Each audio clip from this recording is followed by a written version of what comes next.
Gravação iniciada, presidente. Obrigada. Por Então, nada.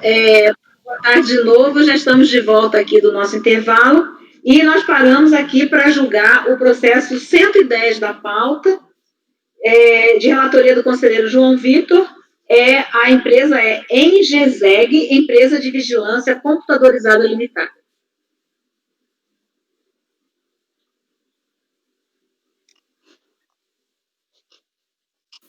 Bom, começando aí pelo relatório, esse é um pouco diferente desses vários processos que nós julgamos anteriormente. É um recurso também da Fazenda contra um acordo de recurso voluntário e que foi totalmente admitido o recurso para que sejam rediscutidas as seguintes matérias: cerceamento do direito à ampla defesa na capitulação normativa e natureza do vício. Nesse caso aqui, em seu recurso especial, a Fazenda Nacional basicamente alega que, conforme paradigmas do número tal, são dois paradigmas, a nulidade somente existiria se a omissão dos requisitos formais do lançamento houvesse sido completa, e ainda assim, se essa omissão efetivamente tivesse prejudicado a defesa do contribuinte. E quanto à segunda matéria, esse tipo de vício, se ocorrer, seria formal. Em relação à primeira matéria, o recurso foi admitido com base no paradigma número final 279, e quanto à segunda matéria, o recurso foi admitido com base nos dois paradigmas. O sujeito passivo foi intimado ao acordo de recurso voluntário do recurso especial e apresentou contra-razões, nas quais pediu não conhecimento do recurso ou sucessivamente o seu desprovimento. Iniciando pelo conhecimento, que é uma matéria que é questionada pelo sujeito passivo, quanto à primeira matéria, firmado no exame de admissibilidade, o acordo recorrido não anulou o lançamento por falta de capitulação legal, mas sim porque a fiscalização deveria ter realizado o cotejo da norma mais benéfica ao contribuinte, conforme o artigo 106 do Código Tributário Nacional. No entender da decisão recorrida, a ausência de tal comparativo violaria os princípios da publicidade, da motivação, da retroatividade benigna e prejudicaria o direito de defesa do autuado. Veja-se. Considerando a norma do artigo 106, deveria a fiscalização ter realizado o cotejo da norma mais benéfica ao contribuinte em face da vigência dos novos dispositivos, com redação anterior à medida provisória 449 e com a norma oriunda do artigo 32, essa sim nova, pela medida provisória. A comparação no caso concreto que deveria ter sido realizada e demonstrada, sob pena de aupauroar os princípios da publicidade e motivação do ato administrativo, retroatividade benigna, prejudicando a total ciência e defesa do contribuinte, o que por si só causaria nulidade do lançamento. O paradigma final 279 trata de fato diverso, no qual o recorrente lá autuado alegar cerceamento do direito de defesa, entendendo que existe erro na capitulação legal, o que não é o caso dos autos. Para que não fiquem dúvidas, transcreva o seguinte trecho do voto condutor do acórdão paradigma com destaques. Estão em julgamento duas questões: as preliminares pela qual o recorrente pretende ver declarada nulidade do procedimento fiscal, ou por cerceamento do direito de defesa, entendendo que existe erro na capitulação legal, confundindo a matéria lançada, ou pela perda do direito da Fazenda Pública de constituir o crédito tributário por já ter se consumado o instituto da decadência.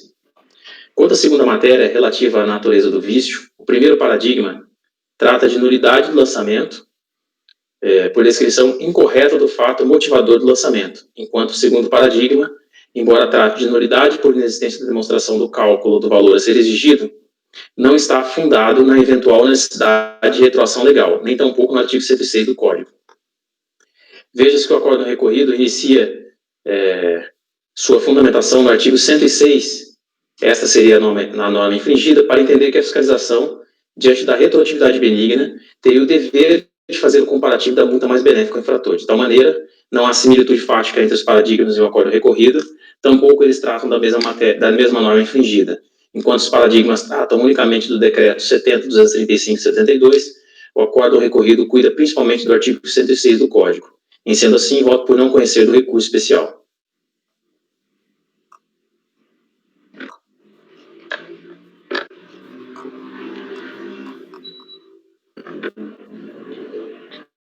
Estou sem microfone também. Desculpe, conselheiro Mário. É porque estava passando moto aqui, eu desliguei o microfone. Aqui faz um barulhinho sempre.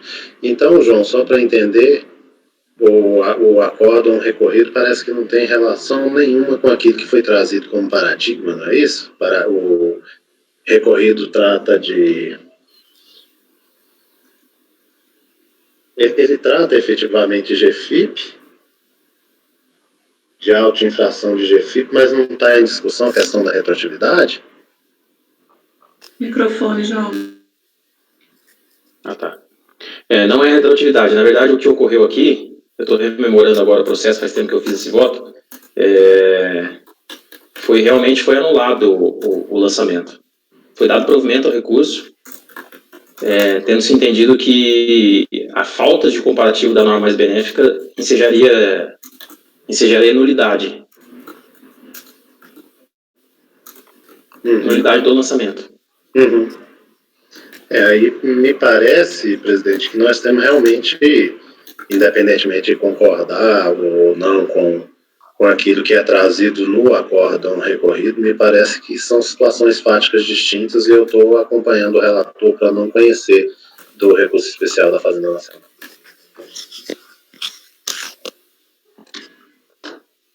Microfone, doutora Maria Helena. Aliás, eu nem sei se isso daí seria a questão de retroatividade. Aí, Fundamento Legal 77. Deixar o contribuinte apresentar ou apresentar fora do prazo a declaração que se referirá acrescentada da lei tal, convertida...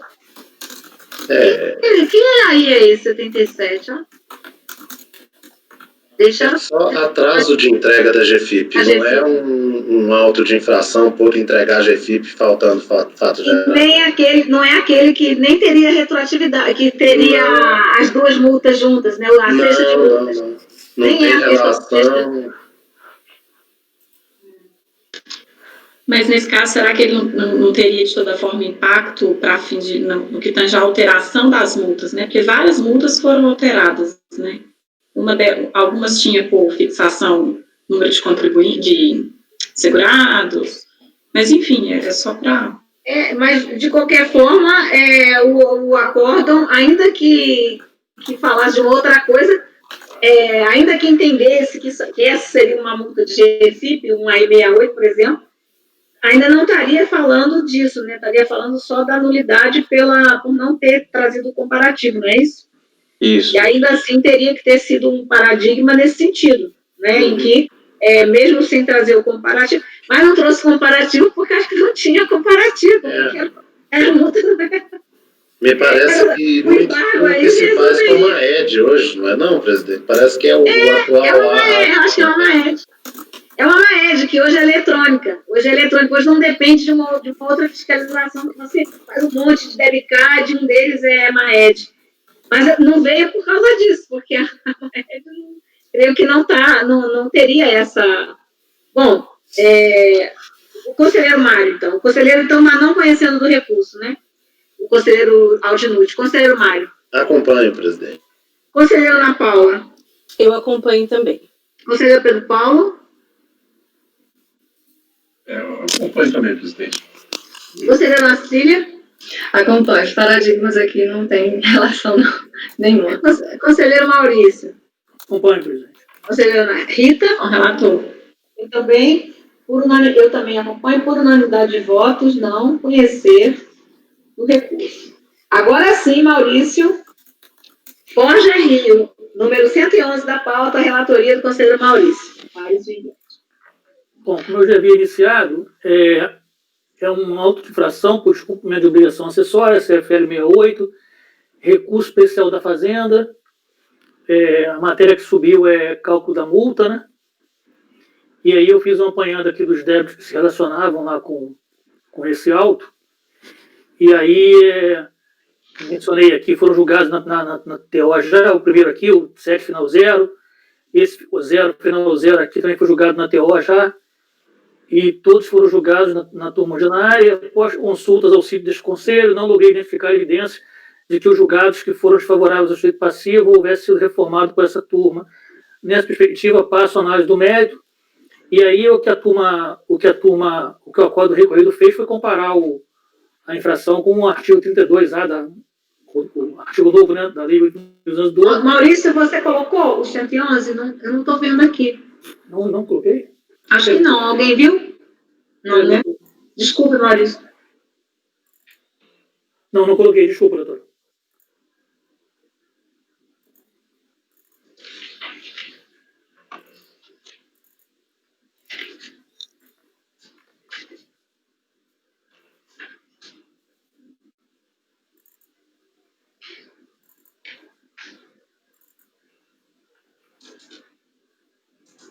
Falar. Sim. Pode continuar. Então, eu relacionei os delicados aqui, né, que se relacionariam com esse lançamento, obrigação principal, e aí foram julgados na turma ordinária, foi negado provimento ao recurso, né, ou provimento parcial, e aí, após consulta ao sítio desse conselho, não havia identificar evidências que os julgados que foram favoráveis ao passivo houvessem reformado por essa turma, e aí passo a análise do mérito.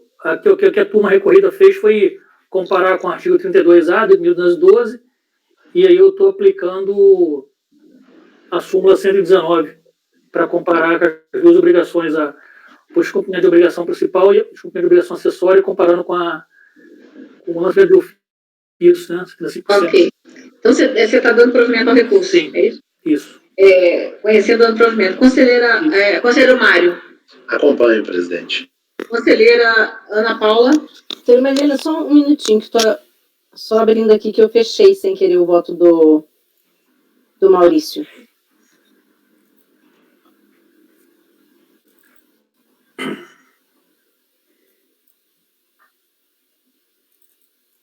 Só um segundo. Abrindo já. Eu estou me batendo mais com a pasta T do que quando na sessão presencial, que eu nunca tenho problema.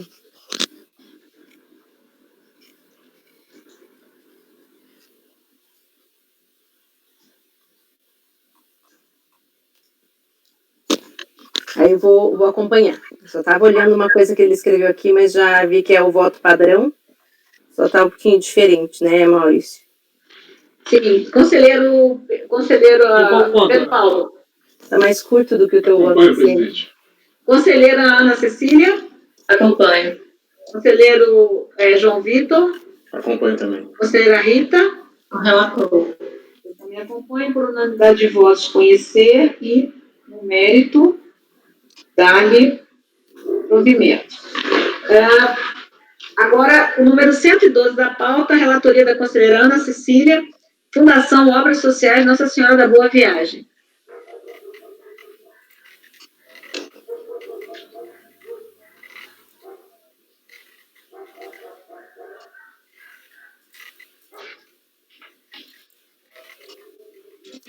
Deixa aqui. Fechou aqui. Aqui trata de recurso especial interposto pela Procuradoria da Fazenda Nacional. A matéria que subiu é a retroatividade benigna. Aí aqui eu transcrevo os argumentos da Fazenda, as contrarrazões do contribuinte, e no meu voto eu estou aplicando a súmula CARF 119. Essa obrigação aqui é uma GFIP, e nessa mesma ação fiscal foram lavrados esses outros autos de infração aqui que eu menciono no início do meu voto. E aí eu estou aplicando a súmula e dando provimento ao recurso. Aqui no último parágrafo, eu quero verificar se é necessário ou não, né, a depender do que o colegiado entender, porque esse processo aqui, ele trata do artigo 55, né? Aquela matéria que tem a determinação de sobrestamento. Isso, a matéria que ensejou, não subiu essa matéria, e aqui nesse parágrafo eu deixo claro, eu coloco aqui que vale destacar que, embora o presente lançamento de obrigação acessória decorra reflexamente de lançamento de obrigação principal, que trata da aplicação do artigo 55 da Lei 8.212, tema sobre o qual houve determinação de sobrestamento pelo STF, a matéria ora apreciada restringiu-se unicamente à retroatividade benigna da multa aplicada. Assim, quando a execução deve-se observar tal determinação. Aí eu estou dando provimento ao recurso interposto. Inclusive, esse entendimento mesmo, né? Essas matérias todas a gente poderia julgar. Eu tenho até alguns também para colocar em pauta nesse mesmo teor. Conselheira, então a conselheira está conhecendo o médico dando provimento. Exato. Conselheiro. Acompanho a relatora, presidente. Doutora Mariana está sem microfone. Conselheira Ana Paula. Eu acompanho também. Conselheiro Pedro Paulo. Acompanho a relatora, presidente. Conselheiro Maurício. Acompanho a relatora. Conselheiro João Vitor. Acompanho. Conselheira Rita. Doutora Marilena, mas aí eu só queria entender que eu tenho processo de AI-68 sobressado. Sim, eu também, é o que eu falei. Agora veio essa orientação que a Eliane vai passar já, inclusive, ela já está preparando essa orientação, que esses casos a gente poderia, assim... Naquele primeiro momento, tem até uns que teve resolução, e ficou mesmo essa dúvida, né? E aí eu também tenho casos assim. E aí esses casos a gente poderia, até porque na execução isso vai ser... Então, para a próxima pauta, eu posso indicar. Pode, eu também vou indicar, isso eu estou falando assim, porque eu também tenho. Mas, assim, eu acho que nessa semana agora deve sair essa orientação. Okay. Mas, sim, esses casos, sim. Então, eu acompanho a relatora. Sim, então, eu também acompanho por unanimidade de votos, conhecer e, no mérito, é a mesma coisa que cooperativa, enfim, né, que até já tem até um posicionamento de inconstitucionalidade mesmo, definitivo, né? E no mérito da... Mas nesse daqui o principal já foi, então, ou não? Ela já viu, né, todos os que estavam... Olha, eu elenquei todos os que estavam aqui, Rita, e eu não me recordo exatamente qual foi a decisão que restou consignada no principal.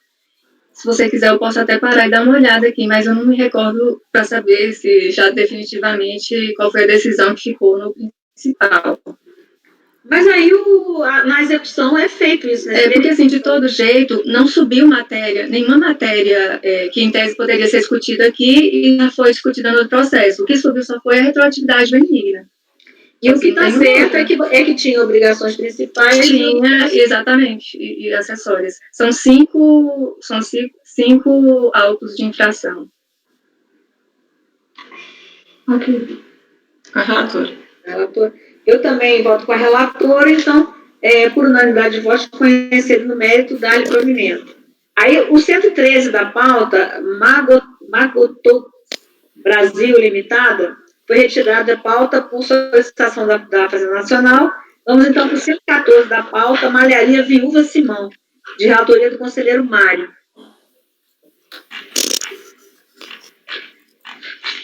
Esse é um caso muito parecido com o que eu relatei antes do intervalo, em que a gente tem aqui a situação de aplicação da súmula CARF 119, porque tem o lançamento das multas de obrigação principal e acessória, mas a Fazenda só pede a comparação de principal com principal.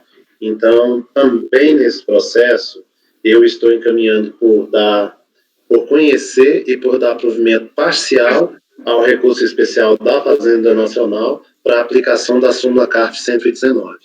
Ok. Porque aquela questão, né, a comparação 75% com a soma de duas multas é uma coisa, e a comparação com uma multa, só uma dessas multas, é outra coisa. Então, realmente aí é o parcial mesmo. Conselheira Ana Paula. Eu vou... Ah, não, agora eu já estava, não. Eu vou acompanhar também. Conselheiro Pedro Paulo. Acompanho ela. Conselheira Ana Cecília. Acompanho. Conselheiro Maurício. Acompanho, relator. Conselheiro João Vitor. Acompanho. Conselheira Rita. Acompanho. Eu também acompanho. Por unanimidade de votos, conhecer e, no mérito, dar-lhe provimento parcial para que a retroatividade benigna seja, como é que a gente fala? Seja aplicada em conformidade Com a súmula. Conformidade com a súmula CARF 119.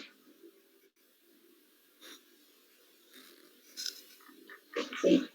Agora, então, o número 115 da pauta foi retirado de pauta por solicitação da Fazenda Nacional, é Fundação Regional Integrada, número 115 da pauta, foi retirado.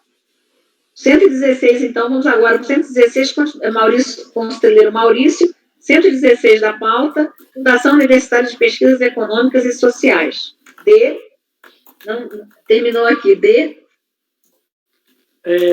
De Vila Velha e outros. Ok. É porque é como está no processo. Acho que fica assim, como está no processo. Se posicionar o cursor sobre o nome, ele disponibiliza o restante. Sim, o restante,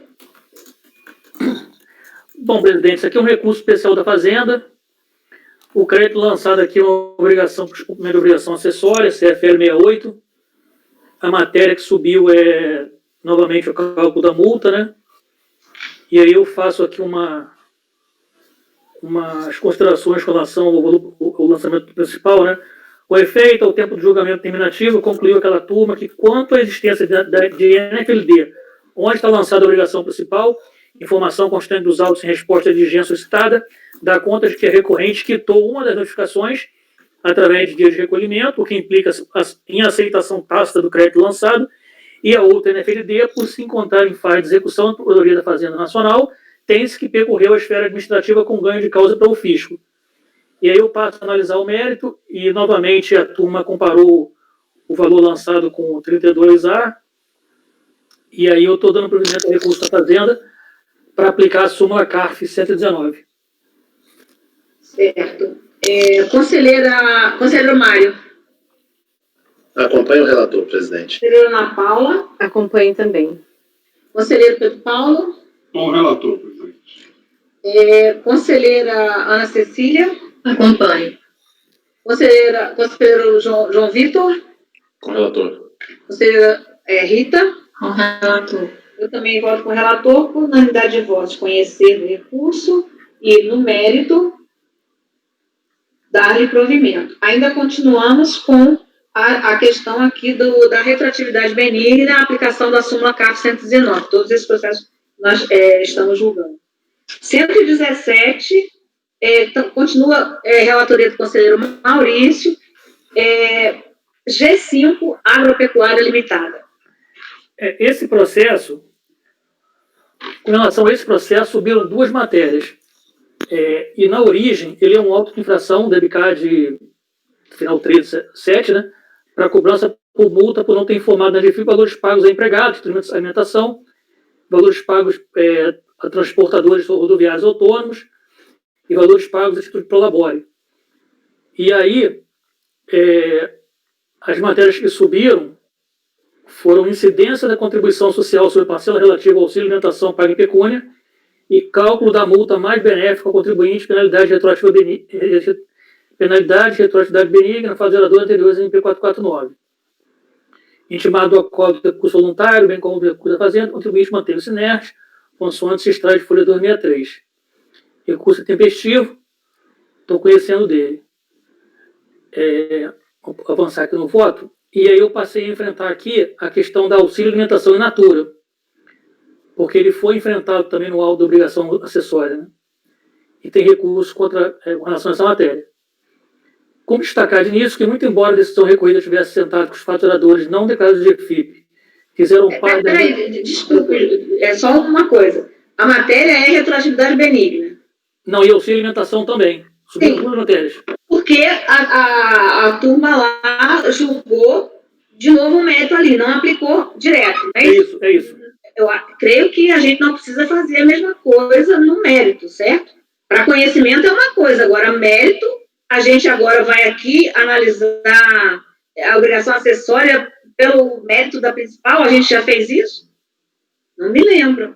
Eu não me recordo de ter enfrentado um caso semelhante a esse, mas o fato é que foi dado seguimento a duas matérias, inclusive a que trata do principal. Sim, porque o recorrido tratou desse jeito. Agora, não por isso, no mérito, a gente não precisa usar o fundamento. Eu creio que é isso que tem que se aplicar o que foi aplicado o que foi aplicado pelo menos é o que a gente sempre faz. A gente já traz aqui os resultados das principais, porque é uma I68, né? Por isso que a gente sempre precisa trazer aqui os resultados das principais. Isso, creio eu, né? Então, se foi julgado junto lá, aí você tem o resultado da principal dessas. Porque lá sim se discutiu a questão do auxílio alimentação. Agora, essa multa por falta de declaração de GFIP, ela é uma coisa automática. Agora, trazem sempre esse mérito para a obrigação acessória. Tudo bem até para conhecimento, mas para a gente aqui julgar, nós vamos julgar uma acessória, eu não sei, Mário, parece-me que a gente tem... Bom... Porque, na verdade, assim, eu tenho que rememorar aqui se houve recurso com relação a essa matéria de mérito lá na obrigação principal. Mas o fato é que o recurso da Fazenda foi dado provimento ao recurso voluntário do contribuinte com relação a essa matéria, auxílio alimentação in natura, e a Procuradoria houve por bem recorrer contra essa matéria, já que ela foi abordada, né, no lançamento da obrigação acessória. Né? Eu não chequei aqui, deixa eu ver se no voto eu abordei essa questão, se essa matéria foi enfrentada ou se houve recurso também com relação ao mérito da alimentação in natura lá no processo da obrigação principal. Porque o que a gente faz aqui sempre, em se tratando de uma obrigação principal com acessória, a gente segue a acessória tal qual a principal, né? Às vezes a Fazenda trouxe para se precaver de alguma discussão. Exato. Porque às vezes, como acho que aconteceu aí, no acessório também se discute o mérito, né? E às vezes na mesma assentada, 3 principais e mais acessório também o mérito. Aqui a gente faz diferente. A gente, mesmo quando a gente julga junto aqui, a gente aplica, não é? Inclusive, quem ficou vencido, não é assim? Quem fica vencido na principal, na acessória acaba votando, geralmente é unânime, né? Ou na retroatividade, não é assim que a gente julga? Mas agora, assim, julgar uma acessória com mérito de principal, na acessória você discutir porque você vai declarar em GFIP o que foi mantido, a obrigação principal que foi mantida. Mas nem que você tire isso para esperar. A outra, quando acontece isso, eu sou sorteada um caso desse está pendente, o que eu faço? Mando para a DICO juntar. Por isso que eu venho com esse processo tudo junto. Pelo movimento do site, teve recurso especial, mas não dá para saber se ele foi admitido, porque ele retornou para a origem. Então, se não foi admitido, a gente tem o lançamento principal provavelmente cancelado, né? Aí não teria por que entrar no mérito. Não tem. Isso a gente vai saber. Se eles fazem, aí a gente não pode, a gente não tem, senão aqui é a Câmara Superior, né? A gente não tem como. Só olhar qual que é o status atual dos dois processos. Vou dar uma olhada, eu estou pesquisando aqui no meu processo, mas pode ser também que além dessa matéria, tenha outras matérias na obrigação principal. Sim, seria o caso de José Felipe também. Perfeito, viu? Uma coisa é o conhecimento, porque se você tem lá um recurso que está tratando de obrigação acessória e está se entrando no mérito e negando pelo mérito, pelo princípio da eventualidade, por precaução, quem recorre, sendo um ou sendo outro, né, sendo fazenda ou contribuinte, traz também mérito, mas aqui a gente não precisa, no momento que sobe para a gente julgar, a gente aqui tem que aplicar, por isso aqui fica essa coisa toda, a gente tem que juntar esses processos. Eu fico o tempo inteiro assim, eu com a Pena, com o pessoal do sorteio, todo mundo vendo meios de você juntar exatamente para não ter esse problema. Então, se a gente não sabe o que aconteceu, tá? Mesmo que seja contrário ao posicionamento no mérito da principal, mas se transitou em julgado, por exemplo, se o recurso não tem recurso, eu tenho que aplicar, isso não tem mérito essa acessória. E eu acho incorreto, assim, com todas as vênias, dar mérito para acessória. Eu acho que não é uma coisa cabível. Mas, enfim, qualquer coisa a gente pode até ter vista disso para dar uma analisada, porque eu tenho feito assim, eu faço isso na minha triagem, eu olho, se tiver uma I68, eu não faço sem saber tudo que aconteceu com as principais, e se tem alguma pendente, eu mando lá para a Cleusa, para a DIPRO, para tipo, aguardar e juntar. E aí vem tudo junto. Bom. Eu cheguei a pesquisar aqui os processos. Eu mencionei aqui no voto. Parece que um está parcelado.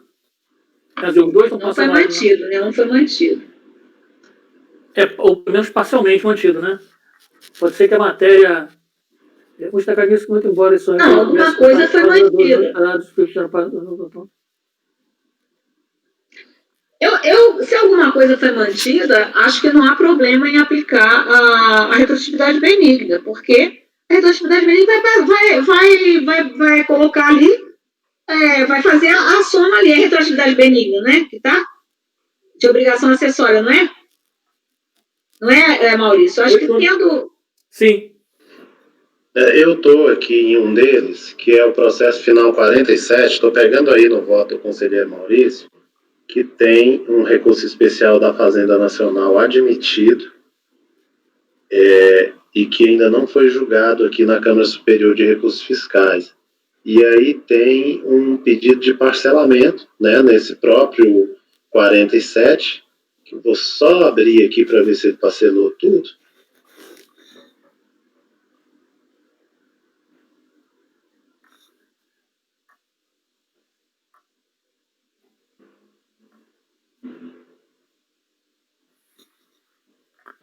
Não veio aqui para o CAF mais, né? Mas tem um recurso especial lá, né? Tem um recurso especial, mas o processo está arquivado. Então, assim, aparentemente, assim, a rigor, o parcelamento lá deveria ter tornado definitivo o lançamento, né? Inclusive com a inclusão dessas verbas, na medida que tem recurso especial da Fazenda, né? Isso. Então, lá, possivelmente, esse parcelamento não está comportando essa verba aqui, e daí a Procuradoria ter trazido a discussão para esse processo, já que a turma COA também abordou, né? O pedido de parcelamento é posterior à admissibilidade do recurso especial da Fazenda Nacional. Então, a Fazenda recorreu. O que a Fazenda recorreu? Ele está abrindo mão. Ele está abrindo mão. Então, ele está já pagando. Não é isso? Ele está efetuando o pagamento correto. Mesmo seria que esse processo voltasse para que a gente declarasse a definitividade. Mas, independentemente disso, independentemente dessa verba, nós temos parte do processo que está mantido. O provimento que foi dado foi parcial.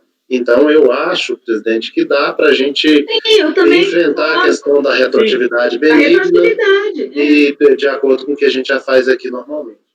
Porque você já tem quais são os pressupostos, você ter obrigação principal e acessória, alguma coisa ser mantida. Na execução vai se ver isso, vai se pegar cada um. Agora, o que eu acho que entrar no mérito para uma acessória, eu acho que não é próprio. Mas aí a gente não vai conhecer o recurso.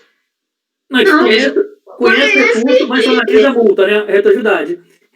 Não, eu estou falando com relação ao principal. Porque subiu. Hoje a gente não conhece, falando que está parcelado e perdeu o objeto por causa do principal. Isso. Eu concordo com a Rita. Eu acho que com relação à parte de mérito, a gente pode conhecer, não sei se conhece, mas realmente perdeu o objeto. Perdeu o objeto porque tem uma obrigação principal julgada e tem um pedido de parcelamento do contribuinte. Então, talvez seja dizer que está prejudicado porque a questão está resolvida nos processos de obrigações principais. Então, Mário, mas aí está a questão. Você consegue ter certeza se o parcelamento está incluindo o valor lançado ou o valor pós-decisão da turma ordinária? Ou seja, sem esse valor aqui, Qual é o pedido da Fazenda, hein? Porque o erro da unidade lá de provavelmente ter entendido que houve a renúncia de tudo não pode ser convalidado aqui por nós, né? Assim, pensando nesse sentido. Eu acho que o erro da unidade não foi esse, Rita. Eu acho que o parcelamento ela abrangeu tudo. O erro da unidade é que a gente formaliza isso, a gente formaliza no caso, o provimento do recurso especial da Fazenda Nacional em virtude da desistência, né? Em razão da desistência por causa do parcelamento. Então, e aí deixa claro para a unidade que o débito que tem que entrar no parcelamento é o débito lançado, né? E não aquele que ele eventualmente venceu lá na turma ordinária. Uhum. Então, eu acho que a gente poderia pedir os processos, então parcelado, se é que não tem acordo de recurso especial, pelo menos para dar uma decisão neles. Peraí, deixa eu ver aqui o que Mas tem. como assim? Ela está pedindo que seja conhecido e provido para reformar a causa recorrida no ponto de impugnado, estabelecendo o cálculo da multa na forma em que lançado. Foi lançado pela cesta de multas, né? Pelo somatório, não é isso? É isso que normalmente é. E aí, então, a gente pode dar ou negar provimento com outro fundamento, não precisa ser fundamento de mérito. Tá, o nome, inclusive, do documento que está aqui no processo de principal é o seguinte: comprovante e outros, inclusão integral em parcelamento especial, Lei 11.940. Ele não quis vir para o recurso e aí pronto. Se ele incluiu tudo, aí inclui também o que está no recurso. Uhum. Se tem o esclarecimento que o parcelamento é integral. Integral, está aqui no processo. Se com a desistência do recurso, se com a resistência do contencioso pelo parcelamento foi incluído no parcelamento lá o débito lançado integral, aí tá ok, aí não teria nem por que a Procuradoria querer discutir a matéria aqui no acessório, né? Já que ela não teve recurso especial dela analisado lá no processo principal. Porque o caminho natural seria esse, seria declarar a definitividade do crédito tributário e incluir no parcelamento o débito lançado, né? E não a parcela que ele eventualmente ganhou lá na turma ordinária. Esse seria o caminho natural. Aí, diante disso, aí realmente aqui ele poderia conhecer parcialmente o recurso, então, uma vez que não teria proveito a outra matéria, já que não tem lançamento para ela aqui no acessório, e conhecer parcialmente do recurso, e na parte conhecida dá provimento para aplicar a súmula 119. Fica ok? O que vocês acham? O que vocês acham? Eu acho que é uma saída interessante, presidente. Já obviamente, fazendo a ressalva que o principal ele foi julgado num processo específico e que o processo foi parcelado integralmente. Talvez seja uma saída interessante. Não sei o que os demais acham. Você está deixando de conhecer, então, é isso? Então, nessa parte. Resumindo aí, o conhecimento seria parcial e o fundamento para não conhecer da matéria de mérito que está trazendo para cá seria o fato de não ter proveito, porque não teve lançamento, né, nesse processo.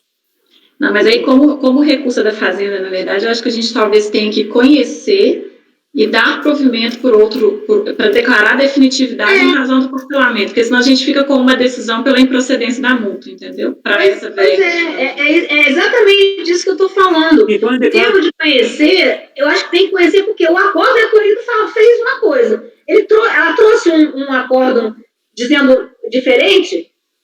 Até porque aí você legitima o contribuinte de apresentar alguns embargos se ele quiser falar que o parcelamento, por exemplo, não incluiu essa verba ou algo do tipo. Perfeito, eu acho ótimo mesmo. Porque a gente tem até essa informação aí, mas pode, por exemplo, ter um ruído aí nessa comunicação e nem ser tudo, por exemplo. Mas teria declarar a definitividade em relação a quê? Porque então seria em relação à matéria de mérito? Em relação à questão do PAT, do auxílio alimentação. E aí a gente entra no mérito da retroatividade, já tem outras verbas. Né? Tá perfeito. Eu estou só com uma dúvida. Esse processo que a gente está analisando agora, ele trata do ticket, é pagamento na forma de ticket ou in natura? In natura, para quem não entende que ticket... Eu acho que é pecúnia e ticket. É pecúnia e ticket, mas assim, a discussão ocorreu. Sim, porque a questão de conhecimento que eu estava olhando aqui, porque o acórdão recorrido, eu não encontrei no acórdão recorrido a especificação se foi pago por ticket, mas na ementa eu vejo que ele coloca como alimentação in natura. Aí os acórdãos paradigmas utilizados, um deles fala da questão do pagamento de alimentação em pecúnia, que para mim já não serviria, e o outro fala do pagamento na forma de ticket. Então, eu acho que não daria para conhecer, pelo que eu vi agora, né, superficialmente, claro. Eu não sei. Mas aí, se o lançamento for em razão de pagamento de ticket, por exemplo, Aí daria por por um um deles. recorrido falasse que é in natura, porque ele entendeu que o ticket é in natura, né? E não pecúnia. Porque, pois é, o recorrido eu vi que ele trata como pagamento in natura, mas eu não sei se dentro do relatório aqui vai ter alguma informação de que o pagamento era na forma de ticket e para aqueles jogadores, aquele ticket era equivalente, né? O Maurício viu isso, que o Maurício estava vendo no mérito, né?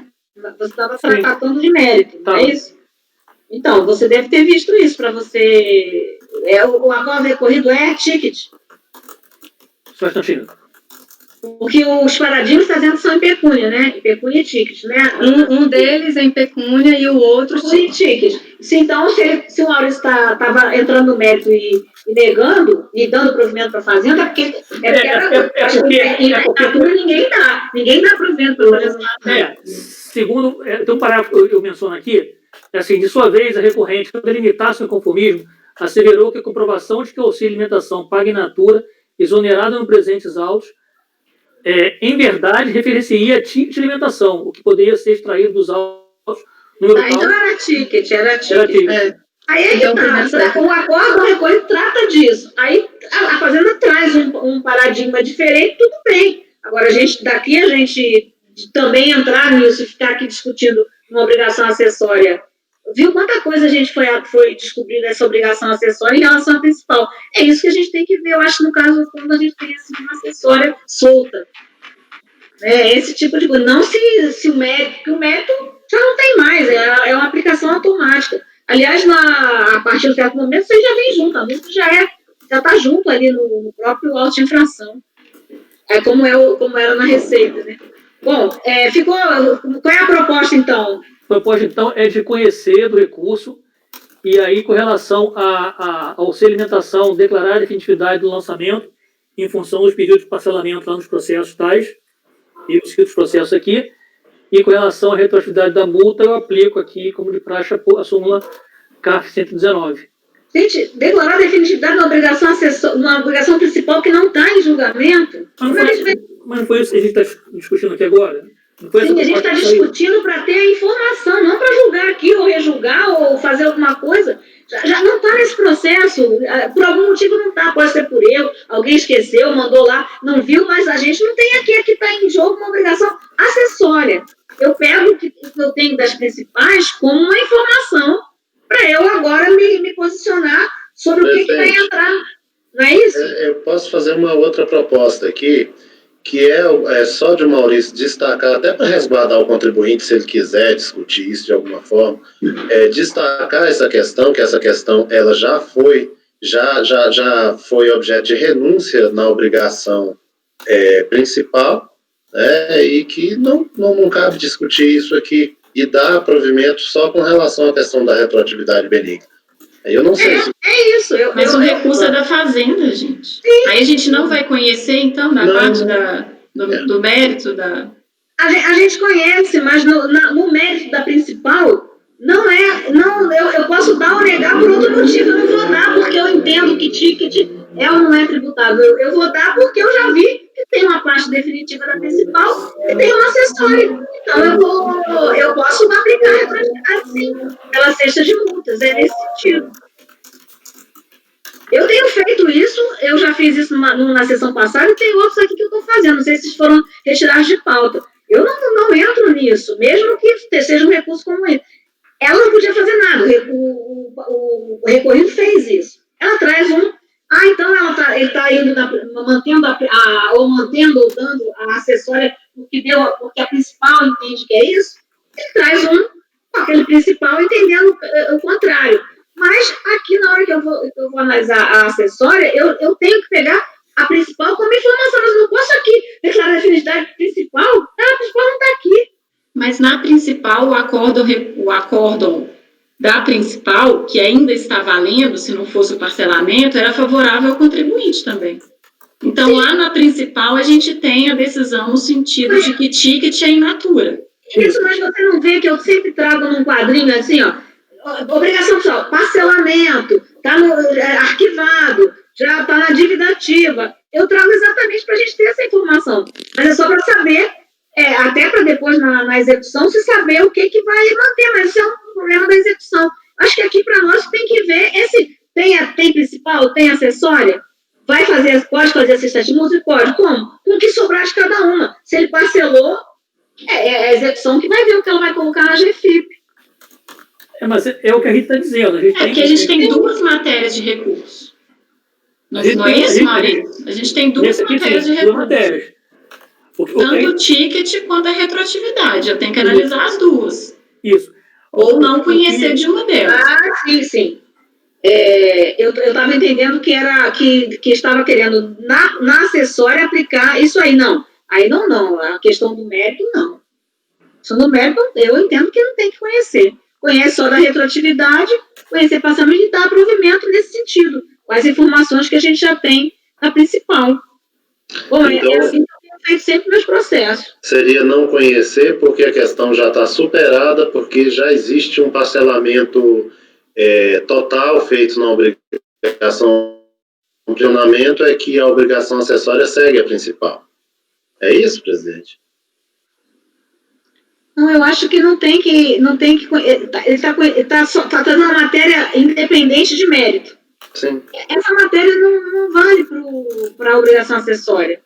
A gente não está discutindo a principal aqui. A principal é congelada. Eu tenho que aplicar o que tem. Por isso que eu digo, é a última posição, por isso que quando não é, eu mando para a Cleusa lá, para a DIPO esperar chegar nesse ponto aqui meu, ou então dizer que transitou em julgado em algum momento, que o recurso não subiu, para a gente poder ter uma posição definitiva da principal, né? Para não ficar com essa situação de depois. Sabe o que acontece? Fica líquido. A gente manda uma coisa assim, fica lá, não pode executar, dá prescrição, porque a outra está em viva ainda. Por isso é que não pode julgar. Eu estou achando que tem dois processos definitivos já estão definitivos. Os processos do principal já estão definitivos. Então, pronto, você põe isso no quadro e diz logo, tudo está definitivo e aplica. Está definitivo mantendo alguma coisa? Tanto assim que ele parcelou. Vai ter definitivo na pendência de sinalizar um recurso da Fazenda, porque pelo parcelamento, incluíram no parcelamento lá que, segundo o Mário, incluíram o débito todo, não é isso, Mário? Sim, é o que está escrito aqui. É o que está escrito, o documento que trata do parcelamento está identificado dessa forma. Se a gente der provimento a isso, nem que seja conhecer parcialmente, só na parte da retroatividade, e nessa parte dar provimento ao recurso, a gente não vai errar nunca, porque vai se executar com o que tiver. Ela não pode executar com a outra em aberto. A súmula não diz isso? Mas o que a gente está falando... As duas com a súmula... Vou comparar com 75, como é que ela vai fazer? Mas o que a gente está falando é que os principais, teoricamente, eles já são definitivos, inclusive com a verba relativa ao PAT. E aí, se a gente não conhecer, a gente vai ter um AI 68, onde a decisão para o contribuinte é manter a multa, então, só para as outras verbas, e não porque ele entrou no mérito e discutiu o mérito. Então, não tem incidência de contribuição previdenciária. Então, a gente vai ter um principal mantido, porque o contribuinte parcelou tudo, e o AI 68 meio capenga, porque aí a turma ordinária derrubou a rubrica do PAT. Talvez o mais fácil seria a gente pedir a informação para a unidade preparadora se o parcelamento foi integral, e se ele falar que foi, aí ou a gente deixa de conhecer em razão da perda de objeto, porque foi integralmente parcelado, ou conhece e declara definitividade em razão do parcelamento. Aí você tem certeza de que o efeito daquela decisão do principal já transitou e já manteve o lançamento inteiro. Eu queria fazer uma observação. Sim. Eu estava examinando o relatório fiscal não traz pelo menos no exame que eu fiz aqui agora, não traz a informação de que se a alimentação foi em dinheiro ou se foi em vale. Esse é o primeiro ponto. Isso na acusação fiscal. A acusação fiscal se limitaria, pelo menos na análise que eu fiz, à questão da inscrição no PAT. Em segundo lugar, no voto, embora conste lá na ementa e na conclusão do voto condutor do acordo recorrido, essa questão da alimentação, parece que não constou na fundamentação. Não tem fundamentação sobre isso no voto da turma ordinária. Sobre o mérito que você está falando? Não, Conhecimento. não. Até porque, assim, na impugnação, o contribuinte não questiona o mérito e nem no recurso voluntário. Não há um questionamento do mérito. Assim, a coisa eu examinei muito rapidamente. E aí, analisando o voto condutor do acórdão recorrido, também não há discussão de mérito sobre esse ponto. Há, sim, realmente uma conclusão, onde fala da alimentação in natura, e há também na ementa, mas na fundamentação eu não encontrei essa questão relativa à alimentação, não. Presidente, é só uma questão que agora eu acho que a gente tem que interromper. Sim. Por causa que o pessoal do apoio tem que se retirar. Tá bom? Aí a gente interrompe essa gravação agora e volta na sequência com uma outra gravação feita por nós mesmos aqui. Pode ser? Ok. Sim. Então, apoio, por favor, pode interromper a gravação.